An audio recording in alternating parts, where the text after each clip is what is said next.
خدا باپ اور بیٹے اور القدس کے نام سے آمین۔ بہار کالونی کوٹ لکھپت لاہور سے میں اینڈرو اسحاق آپ کی خدمت میں حاضر ہوں۔ مسیح میں آپ سب کی سلامتی ہو۔ میرے عزیزو، آئیے ہم خداوند اپنے خدا کا شکر کریں جس نے آج کا یہ خوبصورت دن ہماری زندگی میں بڑھا دیا۔ تو آئیے عزیزو، ہم آج کے دن کا آغاز بائبل مقدس میں سے پاک ماں کیتھولک کلیسیا کی چنی ہوئی تلاوتوں سے کرتے ہیں۔ اپنے ہمسائے کے خلاف انصاف سے رائے زنی نہ کرو۔ ہمارے لیے آج کی پہلی تلاوت اخبار کی کتاب اس کا 19واں باب پہلی سے دوسری اور پھر 11ویں سے 18ویں آیت تک۔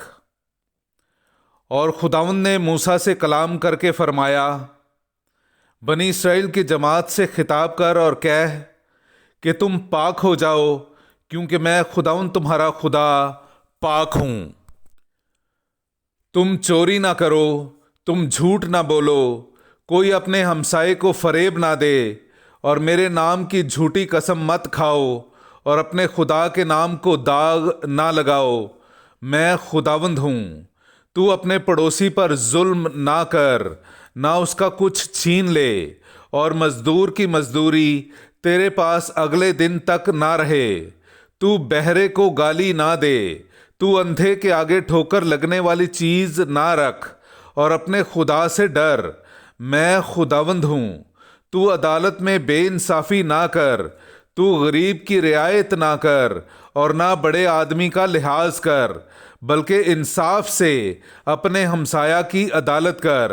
تو چغل خوری کرتا ہوا اپنی قوم میں مت چل پھر، اور اپنے ہمسائے کے خون کے خلاف کھڑا نہ ہو۔ میں خداوند ہوں۔ تو اپنے بھائی سے اپنے دل میں بغض نہ رکھ، بلکہ اسے برملا سرزنش کر، تاکہ تو اس کے باعث خطا کار نہ ٹھہرے۔ تو اپنی قوم کے فرزندوں سے بدلہ نہ لے، اور نہ ان سے کینہ رکھ۔ تو اپنے ہمسائے کو اپنی مانند پیار کر۔ میں خداوند ہوں۔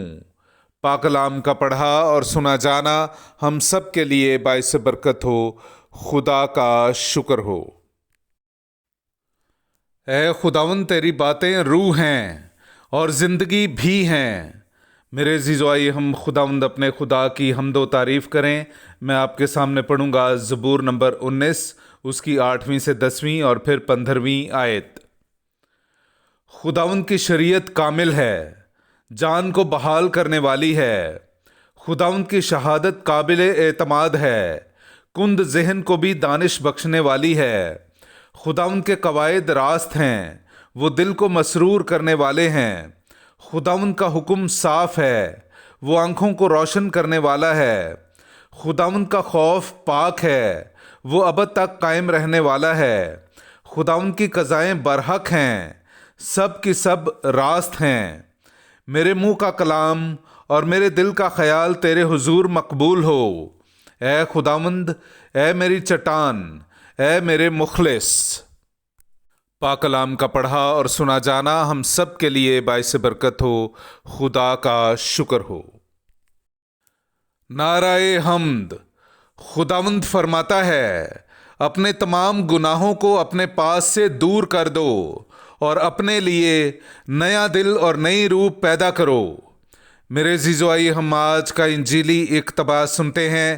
انجیل مقدس بمطابق مقدس متی اس کا 25واں باب 31ویں آیت سے لے کر 46ویں آیت تک۔ جب ابن انسان اپنے جلال میں آئے گا اور تمام فرشتے اس کے ہمراہ ہوں گے، تب وہ اپنے تخت جلالی پر بیٹھے گا، اور تمام قومیں اس کے حضور جمع کی جائیں گی، اور وہ ایک کو دوسرے سے جدا کرے گا، جس طرح چوپان بھیڑوں کو بکریوں سے جدا کرتا ہے، اور بھیڑوں کو اپنے دائیں اور بکریوں کو اپنے بائیں کھڑا کرے گا۔ تب بادشاہ ان سے جو اس کے دائیں ہوں گے کہے گا، آؤ میرے باپ کے مبارک لوگو، جو بادشاہی بنائے عالم سے تمہارے لیے تیار کی گئی ہے، اسے میراث میں لو، کیونکہ میں بھوکا تھا اور تم نے مجھے کھانے کو دیا، میں پیاسا تھا اور تم نے مجھے پینے کو دیا، میں پردیسی تھا اور تم نے میری خاطرداری کی، ننگا تھا اور تم نے مجھے پہنایا، بیمار تھا اور تم نے میری عیادت کی، قید میں تھا اور تم میرے پاس آئے۔ تب راست باز اس کے جواب میں کہیں گے، اے خداوند، کب ہم نے تجھے بھوکا دیکھا اور کھانے کو دیا، اور پیاسا دیکھا اور پینے کو دیا؟ اور کب ہم نے تجھے پردیسی دیکھا اور خاطرداری کی، یا ننگا دیکھا اور پہنایا؟ یا کب ہم تجھے بیمار یا قید میں دیکھ کر تیرے پاس آئے؟ بادشاہ جواب میں ان سے کہے گا، میں تم سے سچ کہتا ہوں، چونکہ تم نے میرے ان سب سے چھوٹے بھائیوں میں سے کسی ایک کے ساتھ ایسا کیا تو میرے ہی ساتھ کیا۔ تب وہ ان سے بھی جو اس کے بائیں ہوں گے کہے گا، اے ملاؤنو، میرے سامنے سے اس دائمی آگ میں چلے جاؤ جو شیطان اور اس کے فرشتوں کے لیے تیار کی گئی ہے۔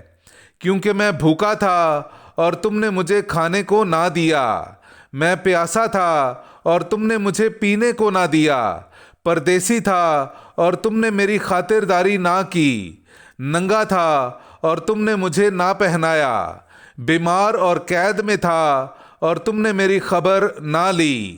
تب وہ بھی جواب میں کہیں گے، اے خداوند، کب ہم نے تجھے بھوکا، پیاسا یا پردیسی یا ننگا یا بیمار یا قیدی دیکھا اور تیری خدمت نہ کی؟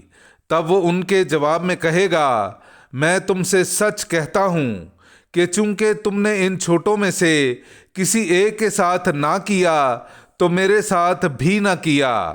اور یہ ہمیشہ کے عذاب میں جائیں گے، مگر راست باز ہمیشہ کی زندگی میں۔